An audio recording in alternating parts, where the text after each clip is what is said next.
fair at all that this fig tree does not have any figs upon it at this time, because it's explained very easily. It wasn't the time for figs. It was the time for the growing of the leaves, no more than we could wander in the fields right now and pluck grain or look for an ear of corn. Of course, we're not going to find it. It's not the time. It isn't the season for the fruit. So Jesus utters what sounds like a curse upon this fig tree, a punishment, it seems, a resentment that it wasn't able to give him what he wanted. It seems to be that there is no excuse for there not being this fruit.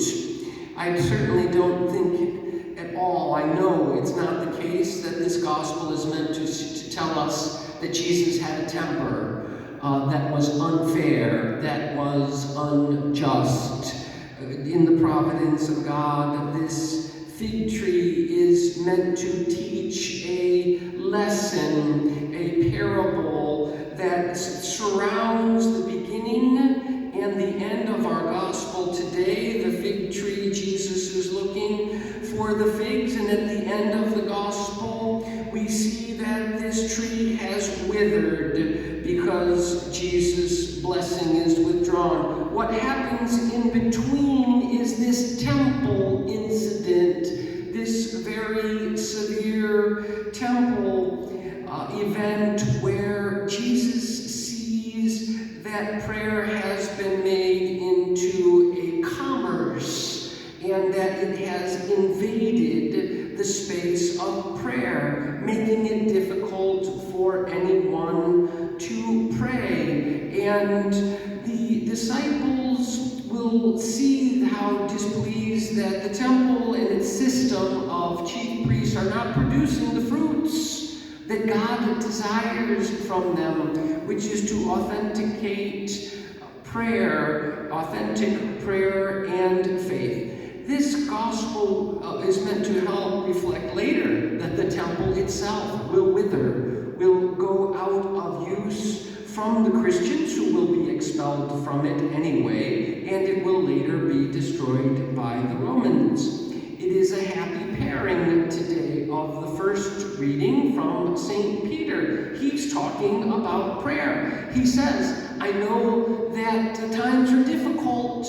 I know that you are going through the most difficult trials and sufferings, but he says, keep in mind that that is no excuse for not praying. He said, despite all these things that seem world-ending, and indeed they are, he said, be serious, sober-minded, so that you will be able to pray in the midst of what is happening. This very easily translates into what we see today. We are very distracted by the terrible distress that is happening in various parts of the world that are ominous in having effect to suffering and impacting in a negative way the way of life of everyone,